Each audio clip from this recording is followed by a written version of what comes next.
मैं एस्ट्रोलॉजर मोनिका अकबर। आज मैं आपसे वास्तु की बात करूंगी कि सबसे पहले आप वास्तु कैसे सीखें स्टेप बाय स्टेप, और उसको कैसे अपने प्रोफेशन प्लेस पर, अपने वर्क प्लेस पर उसको अप्लाई करें। तो सबसे पहले जब भी हम वास्तु करते हैं तो उसके लिए हमें क्या करना पड़ता है, सबसे पहले 5 तत्व उसमें इन्वॉल्व होते हैं। कौन से होते हैं? अग्नि, पृथ्वी, वायु, जल, आकाश। क्यों?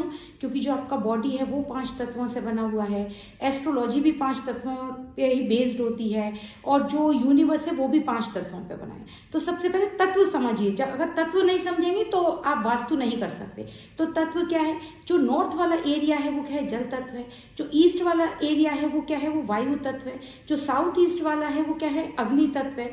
साउथ वेस्ट वाला एरिया है वो पृथ्वी तत्व है, और वेस्ट वाला एरिया है वो आकाश तत्व है। तो इस तरह आपको north, east, south, south west और वेस्ट ये एनालाइज करना है। फिर जब आपने ये पता हो गया कि ये तत्व कौन से जोन किस तत्व को रिप्रेजेंट करते हैं, इसके बाद आपको क्या करना है, जो बैलेंसिंग होती है। मान लीजिए आप किसी का घर का वास्तु करने गए, तो अब उसमें आप क्या करेंगे कि आपने तत्व तो देख लिए, लेकिन उनको बैलेंस कैसे करेंगे। जैसे नॉर्थ क्या है? जल तत्व। तो आप पहले ये सोचिए कि नॉर्थ का जल का काम क्या है। जल का क्या काम है? हल्का होता है जल, पानी बहना। तो इसका मतलब क्या है? नॉर्थ आपको क्या देता है? अपॉर्चुनिटी देता है, किसी भी काम को करने की अपॉर्चुनिटी देता है। उसका कलर क्या होता है? ब्लू या ब्लैक होता है। ईस्ट आ गया। ईस्ट, नॉर्थ से तो आपको अपॉर्चुनिटी मिल गई, लेकिन उसके बाद आता है ईस्ट। तो ईस्ट में आपको क्या बनता है? कनेक्शन। ईस्ट के डीटी कौन है? सूर्य देवता है। तो वहां अपॉर्चुनिटी बनी।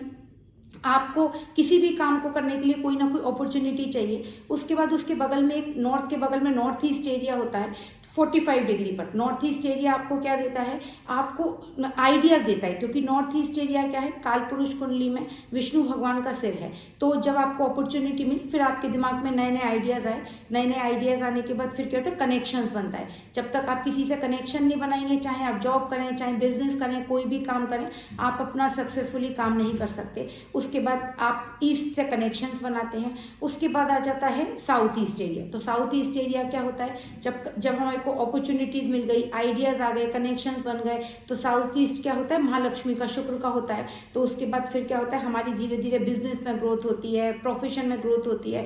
फिर हमको क्या होता है? साउथ ईस्ट पैसा मिलता है। उसके बाद आता है साउथ। साउथ क्या होता है? नेम फेम ब्रांडिंग का होता है। तो जब हमको हमारे पास पैसा आ गया, तो हम क्या चाहते हैं? अब पैसा तो आ रहा है, चलिए अब हम अपनी चीज़ों से नेम फेम करें, नेम फेम बनाएं, अपनी चीज़ की ब्रांडिंग बनाएं।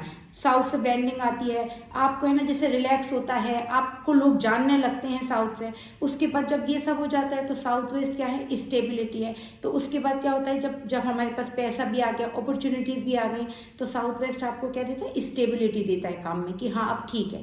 अब जब स्टेबिलिटी आ गई, फिर हम आ जाते हैं वेस्ट की तरफ। वेस्ट क्या होता है? फुलफिलमेंट ऑफ डिजायर होता है। तो क्या होता है? फिर आपको जो है ना कहीं गेन्स के लिए आप जो है ना नए नए काम और नए नए काम करते हैं, और नई नई अपॉर्चुनिटीज ढूंढते हैं, क्योंकि वेस्ट आपको बहुत गेन देता है। इसके बाद फिर आता है नॉर्थ वेस्ट। तो नॉर्थ वेस्ट किसका होता है? सपोर्ट का होता है। फिर क्या होता है? फिर आप लोगों को सपोर्ट करते हैं, लोग आपको सपोर्ट करते हैं। तो वास्तु को पहले आपको एनालाइज करना है।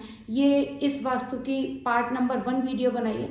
नेक्स्ट वीडियो में मैं आपको बताऊंगी कि हर जोन के कलर क्या हैं, और उस कलर को आप जो है ना कैसे मैनिफेस्ट कर सकते हैं, और कैसे उस कलर की बैलेंसिंग कर सकते हैं। क्योंकि जो वास्तु होता है, बैलेंसिंग का मतलब है कि आप उसके कलर से उनको बैलेंस करें।